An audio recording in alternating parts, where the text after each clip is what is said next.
नमस्कार दोस्तों, स्वागत है आपका स्टडी विद सुशील में। दोस्तों, आज हम हिस्ट्री का जो 5वां चैप्टर है, मुद्रण, संस्कृति और आधुनिक दुनिया, इससे संबंधित जितने भी एमसीक्यू बनेंगे, जो इम्पोर्टेंट होगा, जो बोर्ड एग्जाम में पूछा जाता है, उसे देखने वाले हैं, वो भी डिटेल में। तो वीडियो को अंत तक देखिएगा। वीडियो हेल्पफुल लगेगा तो इसे लाइक करके दोस्तों में शेयर कीजिएगा। चैनल में नए हैं तो सब्सक्राइब जरूर कर लीजिएगा, ठीक है। तो सबसे पहला प्रश्न है, भारत में प्रेस का जनक किसे कहा जाता है? तो भारत में प्रेस का जनक किसे कहा जाता है? तो जेम्स हिकी। इसका C number option right answer है। जेम्स हिकी को भारत में प्रेस का जनक कहा जाता है। तो इन्हें भारत में प्रेस का जनक क्यों कहा जाता है? तो देखिए, जेम्स हिकी जो है आयरलैंड के निवासी थे। कहाँ के निवासी थे? तो आयरलैंड के निवासी थे। आयरलैंड के निवासी थे। साथ ही साथ इन्होंने 1780 में, सबसे इम्पोर्टेंट फैक्ट यही है कि 1780 में भारत में जो पहला समाचार पत्र था, भारत में पहला समाचार पत्र जिसका नाम क्या था? बंगाल गजट। क्या नाम था? बंगाल गजट। क्या नाम था? बंगाल गजट, जो एक साप्ताहिक पत्रिका थी। इसका स्थापना इन्होंने ही किया था, मतलब कि इसका प्रकाशन इन्होंने ही शुरू किया था। तो यहाँ से कितना प्रश्न बन सकते हैं कि भारत में प्रेस का जनक कौन है? तो जेम्स हिकी। इन्होंने कौन सी पत्रिका का प्रकाशन किया था? तो क्या बोलेंगे? बंगाल गजट का। यह किस भाषा में थी बंगाल गजट? तो अंग्रेजी भाषा में थी। और यह कैसा पत्रिका था? तो साप्ताहिक पत्रिका था। और कब आरंभ किया गया? 1780 में। एक और प्रश्न बनेगा कि जेम्स हिकी जो थे कहाँ के निवासी थे? तो आयरलैंड का। तो इनसे संबंधित प्रश्न देख लीजिए। जेम्स हिकी आयरलैंड के निवासी थे। इन्हें भारत में प्रेस का जनक कहा जाता है। इन्होंने ही बंगाल गजट का प्रकाशन किया था, जो क्या था? एक साप्ताहिक पत्रिका थे। और ये पत्रिका किस भाषा में आती थी? तो अंग्रेजी भाषा में आती थी, ठीक है। तो इतनी प्रश्न यहाँ से आपको याद रखनी है, ठीक है। अब अगले प्रश्न की ओर बढ़ते हैं। तो अगला प्रश्न है, गीत गोविंद की रचना किसने की थी? गीत गोविंद की रचना किसने की थी? तो गीत गोविंद की रचना जयदेव के द्वारा किया गया था। किसके द्वारा? जयदेव के द्वारा किया गया था गीत गोविंद की रचना, ठीक है। अब इससे संबंधित कुछ फैक्ट देख लेते हैं। जयदेव कौन थे? तो जो जयदेव थे, ये बंगाल के जो नरेश थे लक्ष्मण सेन, क्या नाम था? बंगाल के नरेश लक्ष्मण सेन, उन्हीं के महाकवि थे। तो जयदेव बंगाल नरेश लक्ष्मण सेन के महाकवि थे। तो पूछा जाता है प्रश्न कि जयदेव किसके महाकवि थे? तो लक्ष्मण सेन के, ठीक है। और गीत गोविंद की रचना जयदेव के द्वारा किया गया। अगर इसका ट्रिक आप देखें तो गीत गोविंद, गोविंद मतलब भगवान, भगवान की जय हो, देवों की जय हो। तो गीत गोविंद की रचना किसने की? जयदेव। अगले प्रश्न की ओर बढ़ते हैं। तो अगला प्रश्न है, जापान की सबसे पुरानी छपी पुस्तक कौन सी है? तो जो जापान की सबसे पुरानी पुस्तक है उसका नाम है डायमंड सूत्र। क्या नाम है? डायमंड सूत्र।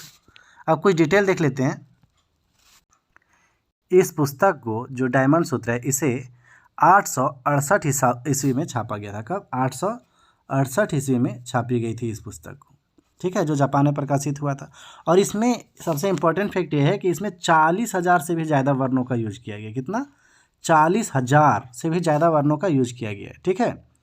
और बोल सकते हैं कि 1753 ईस्वी में एदो में जन्मे किताकावा उतामारो ने इसे तैरती दुनिया के चित्र नामक एक नई चित्रकला शैली विकसित की थी, ठीक है। तो यहाँ से ज़्यादा इंपॉर्टेंट फैक्ट यही बनता है कि इसका बोला जा सकता है प्रकाशन कब किया गया था डायमंड सूत्र का? तो 868 ईस्वी में। और इसमें कितने वर्णों का यूज किया गया? तो लगभग 40,000 से अधिक। अब अगले ऑप्शन की ओर इसका देखते हैं। तो इसका एक और ऑप्शन है, देखिए, महाभारत। तो महाभारत दुनिया का सबसे बड़ा महाकाव्य है। तो पूछा जाता है दुनिया का सबसे बड़ा महाकाव्य तो कौन है? महाभारत, जो सनातन धर्म की है। बाइबल ईसाई धर्म की है। तो इसे भी आपको याद रखनी है। अब अगला प्रश्न है कि पहली प्रिंटिंग प्रेस का विकास किसने किया? तो पहली प्रिंटिंग प्रेस का विकास किसने किया था? योहान गुटेनबर्ग ने। योहान गुटेनबर्ग ने पहली प्रिंटिंग प्रेस का विकास किया था। तो इसका ये नंबर ऑप्शन राइट आंसर है। इससे संबंधित कुछ इंपॉर्टेंट फैक्ट देखते हैं। जोहान गुटेनबर्ग ने 1430 में, कब? 1430 में जर्मनी में पहली प्रिंटिंग प्रेस का आविष्कार किया था, ठीक है। तो पूछा जाता है पहली प्रिंटिंग प्रेस का आविष्कार किसने किया? तो बोलेंगे जोहान गुटेनबर्ग। और ये कहाँ के निवासी थे? तो जर्मनी के। और कब किए थे इसका आविष्कार? तो बोलेंगे 1430 ईस्वी में, ठीक है। अब अगला प्रश्न है कि जोहान गुटेनबर्ग ने सबसे पहले पुस्तक कौन सी छापी? तो सबसे पहले पुस्तक इन्होंने क्या छापा था? बाइबल, ठीक है। तो ये भी इंपॉर्टेंट फैक्ट है। अगले प्रश्न की ओर बढ़ते हैं। तो अगला प्रश्न है, किसने कहा था मुद्रण ईश्वर की दी हुई महानतम देन है, सबसे बड़ा तोहफा है। तो यह कथन किसका है कि जो मुद्रण है मतलब प्रिंटिंग जो है ईश्वर की दी हुई महानतम देन है, मतलब सबसे बड़ी देन है, यह सबसे बड़ा तोहफा है। यह बात किसने कहा था? तो मार्टिन लूथर के द्वारा यह कहा गया था। मार्टिन लूथर के द्वारा कहा गया था कि जो मुद्रण है, प्रिंटिंग है, खुदा की दी हुई या ईश्वर की दी हुई सबसे बड़ी भेंट है, सबसे बड़ी देन है, यह सबसे बड़ा तोहफा है। ठीक है, किसका देन कथन है? तो मार्टिन लूथर का। इससे रिलेटेड फैक्ट को देखते हैं। तो मार्टिन लूथर कौन थे? तो मार्टिन लूथर जर्मन के एक भिक्षु थे, धर्मशास्त्री थे, विश्वविद्यालय में प्रधानाध्यापक भी थे, पादरी थे एवं चर्च सुधारक थे। ठीक है, तो मार्टिन लूथर एक बहुमुखी प्रतिभा के धनी व्यक्ति थे। ठीक है, जो एक भिक्षु भी थे, धर्मशास्त्री भी थे, विश्वविद्यालय में प्रधानाध्यापक भी थे, पादरी भी थे एवं धर्म या चर्च सुधारक थे। ठीक है, अगले प्रश्न की ओर बढ़ते हैं। निम्नलिखित में से टोक्यो का पुराना नाम कौन सा है? तो टोक्यो का पुराना नाम है एदो। क्या नाम है? एदो। एदो किसका पुराना नाम है? तो टोक्यो का पुराना नाम है एदो। ठीक है, तो इसे रिलेट अगर करना चाहिए तो देखिए, टोक्यो मतलब कोई टोक रहा है, एदो क्यों? क्योंकि बच्चा कादो में जा रहा है, एदो कादो में जा रहा है, इसीलिए कोई उसको टोक रहा है। तो टोक्यो किसका पुराना नाम है? मतलब टोक्यो का पुराना नाम क्या है? एदो। अगले प्रश्न की ओर बढ़ते हैं। तो 1821 ईस्वी से जो संवाद कौमुदी था, क्या नाम है पुस्तक का? संवाद कौमुदी का प्रकाशन किसने शुरू किया? तो संवाद कौमुदी जो है इसका प्रकाशन राजा राम मोहन राय के द्वारा किया गया। तो इसका B number option right answer है। इससे संबंधित कुछ फैक्ट को हम देखते हैं। यहाँ से प्रश्न क्या बनेंगे कि संवाद कौमुदी का प्रकाशन कब शुरू किया गया? तो 1821 ईस्वी में। और किसने शुरू किया? तो राजा राम मोहन राय ने।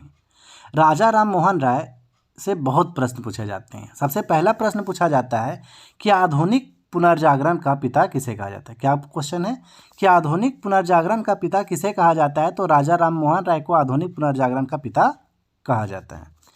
अगला फैक्ट बनता है इनसे कि ब्रह्म समाज की स्थापना किसने की थी? तो ब्रह्म समाज की स्थापना भी राजा राम मोहन राय के द्वारा किया गया था। कब किया गया था? तो 1828 ईस्वी में। एक और प्रश्न पूछा जाता है कि जो सती प्रथा थी, कौन सी प्रथा? बहुत इंपॉर्टेंट है सती प्रथा, कि सती प्रथा जो है किनके प्रयासों से समाप्त हुआ? तो जो सती प्रथा था किनके प्रयासों से समाप्त हुआ? तो राजा राम मोहन राय के प्रयासों से ही समाप्त हुआ। और इन्हीं के सुझाव के कारण, इन्हीं के प्रयासों के कारण विलियम बेंटिंक ने सती प्रथा पर रोक लगा दी थी। ठीक है, और सती प्रथा का रोक कब लगा था? तो 1828 ईस्वी में। तो कितने प्रश्न बने कि आधुनिक पुनर्जागरण के जनक किन्हें बोला जाता है? राजा राम मोहन राय को। ब्रह्म समाज की स्थापना किसने की थी? तो राजा राम मोहन राय ने। और सती प्रथा का अंत किनके प्रयासों से हुआ था? तो राजा राम मोहन राय के कारण।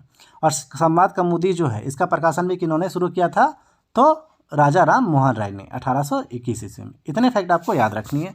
अगले प्रश्न की ओर बढ़ते हैं। तो प्रश्न क्या है कि 1876 में प्रकाशित अमार जीवन, क्या नाम है पुस्तक? अमार जीवन एक आत्मकथा थी। किसने लिखी थी? तो अमार जीवन जो है रस सुंदरी देवी के द्वारा लिखा गया था। तो रस सुंदरी देवी के द्वारा इन्हीं की आत्मकथा है। आत्मकथा में क्या होता है कि अपनी कथा को लिखा जाता है, अपने कहानी को, अपनी जीवनी को लिखा जाता है।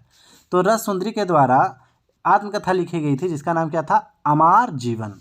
इसका ये नंबर ऑप्शन राइट आंसर है। और कब लिखा गया था? 1876 में प्रकाशित हुआ था। ठीक है, इससे संबंधित भी कुछ फैक्ट देख लेते हैं। रस सुंदरी देवी बंगाली महिला थी। ठीक है, और जो रस सुंदरी देवी थी इन्होंने जो बुक लिखा है अमार जीवन, क्या लिखा है? अमार जीवन।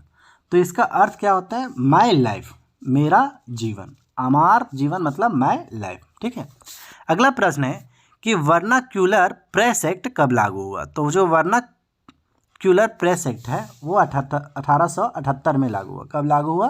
तो वर्नाक्यूलर प्रेस एक्ट 1878 ईस्वी में लागू हुआ। ठीक है, इससे संबंधित कुछ फैक्ट को देखते हैं। वर्नाक्यूलर प्रेस एक्ट जो था वह लॉर्ड लिटन के द्वारा, किसके द्वारा? तो लॉर्ड लिटन के द्वारा वर्नाक्यूलर प्रेस एक्ट को लागू किया गया था। और कब किया गया था? 1878 में किया था। पर एक्ट क्या था? तो एक्ट था कि जो भी अखबार है जो सरकार के खिलाफ लिखता है तो सरकार के खिलाफ वाले अखबारों को जब्त कर लिया जाता था। मतलब सरकार के खिलाफ कोई भी बात को नहीं लिखना है। अगर किसी अखबार में सरकार के खिलाफ लिखा जाता है तो उस अखबारों को जब्त कर लिया जाता था। यही था वर्नाक्यूलर प्रेस एक्ट। और किसके द्वारा लागू किया गया था? लॉर्ड लिटन के द्वारा। कब? 1878 में। अगले प्रश्न की ओर बढ़ते हैं। ज्योतिबा फुले, क्या नाम है? ज्योतिबा फुले। तो जो ज्योतिबा फुले थी, ज्योतिबा फुले जो थे, इन्होंने 1871 में जाति प्रथा के अत्याचारों पर एक पुस्तक लिखी थी। इसका क्या नाम है? तो इस पुस्तक का नाम था गुलामगिरी। क्या नाम था? गुलामगिरी। तो ज्योतिबा फुले कौन थे? तो एक जेंट्स है, लेडीज नहीं समझिएगा। तो ज्योतिबा फुले, जिनका पूरा नाम क्या था? ज्योतिराव गोविंदराव फुले। क्या नाम था? ज्योतिराव गोविंदराव फुले, जिसको शॉर्ट में बोला जाता है ज्योतिबा फुले। इन्होंने 1871 में जाति प्रथा के अत्याचारों के ऊपर एक पुस्तक लिखी थी जिसका नाम था गुलामगिरी। क्या नाम था? गुलामगिरी। और जो ज्योतिबा फुले थे, वो जो स्त्री पुरुष में शिक्षा का भेदभाव था, इसे समाप्त करने के लिए स्त्री शिक्षा को बढ़ाना चाहते थे। इसके लिए इन्होंने कन्याओं के लिए भारत में पहली पाठशाला, बोल सकते हैं कि कन्याओं के लिए, मतलब कि महिलाओं के लिए पहली पाठशाला किसने खोली थी? तो महिला के लिए पहली पाठशाला इन्होंने पुणे में खोला था। कहाँ खोला था? पुणे में महिलाओं के लिए पहली पाठशाला खोली थी। ठीक है। और इनसे एक और फैक्ट बनता है कि ज्योतिबा फुले, जिनकी पत्नी थी सावित्रीबाई फुले, इन्हीं के नाम दर्ज है भारत की पहली महिला शिक्षिका। तो प्रश्न पूछा जाता है कि भारत की पहली महिला शिक्षिका कौन थी? तो सावित्रीबाई फुले, जो कि ज्योतिबा फुले की पत्नी थी। तो इतना प्रश्न आपको यहाँ से याद रखना है। ठीक है। अगले प्रश्न की ओर बढ़ते हैं। मार्टिन लूथर कौन था? तो मार्टिन लूथर कौन था? एक धर्म सुधारक था, एक प्रधानाध्यापक था, एक चर्च सुधारक भी था। ठीक है। एक भिक्षु भी थे। तो इसका जिक्र मैंने पीछे भी किया है। ठीक है। तो एक कौन थे? धर्म सुधारक थे, मार्टिन लूथर। ठीक है। अगला प्रश्न है, केसरी समाचार पत्र का प्रकाशन किसने किया? तो जो केसरी समाचार पत्र था, इसका प्रकाशन बाल गंगाधर तिलक ने शुरू किया। ठीक है। केसरी प्रकाशन जो पत्रिका था, इसका प्रकाशन पूछा जाए तो बाल गंगाधर तिलक के द्वारा किया गया था। पर केसरे हिंद की उपाधि अगर पूछा जाता, क्या पूछा जाता? केसरे हिंद। तो केसरे हिंद की उपाधि महात्मा गांधी को दी गई थी। केसरे हिंद की उपाधि किन्हें दिया गया था? तो महात्मा गांधी को। और जो केसरी समाचार पत्र है, किसने प्रकाशन किया था? तो बाल गंगाधर तिलक। ठीक है। तो केसरे हिंद की उपाधि बोला जाए, हिंद की उपाधि, तो ये महात्मा गांधी का है। ठीक। तो इसे भी आपको याद रखनी है। ठीक है। अगले प्रश्न की ओर बढ़ते हैं। पहली तमिल पुस्तक किसने छापी थी? तो जो पहला तमिल पुस्तक था, इसे कैथोलिक पुजारियों के द्वारा छापा गया था। इसका B number option right answer है। ठीक है। कैथोलिक पुजारियों ने पहली तमिल पुस्तक छापी थी। और कब छापी थी? तो 1579 में। तो ये भी इम्पोर्टेंट बनता है कि जो पहला तमिल पुस्तक है किसने छापा था? तो कैथोलिक पुजारियों के द्वारा छापा गया था। और कब? तो 1579 में। ठीक है। अगले प्रश्न की ओर बढ़ते हैं। तो अगला प्रश्न है, भारत में पहली प्रिंटिंग प्रेस कब आई? तो भारत में पहली प्रिंटिंग प्रेस कब आई थी? तो 16वीं शताब्दी के मध्य में आई थी। ठीक है। इससे जुड़ा कुछ फैक्ट को देख लेते हैं।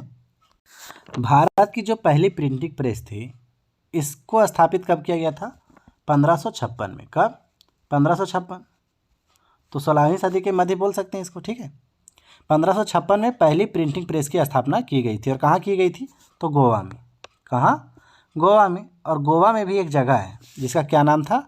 तो सेंट पॉल कॉलेज। कौन सा पॉल कॉलेज? तो Saint Paul college. Saint Paul college. तो क्या क्या बात याद रखना है यहाँ से कि भारत में पहली प्रिंटिंग प्रेस कब आई थी? तो 1556 में आया था। और कहाँ पे स्थापित किया गया था, लगाया गया था? तो गोवा में। और कौन सा स्कूल या कौन सा जगह बोल सकते हैं, कॉलेज? तो Saint Paul college. Saint Paul college. तो इतना फैक्ट आपको याद रखना है। अब आपके लिए प्रश्न कि बम्बई में पहली सूती वस्त्र मिल कब स्थापित की गई थी? तो इसका सही जवाब आपको कमेंट बॉक्स में देना है। वीडियो हेल्पफुल हो तो इसे लाइक करें, चैनल में नए हैं तो सब्सक्राइब करें और बेल आइकन को प्रेस जरूर करें ताकि आने वाले सारे वीडियो का नोटिफिकेशन आपके तक पहुंच सके। तो मिलते हैं नेक्स्ट वीडियो में। तब तक के लिए जय हिंद, जय भारत।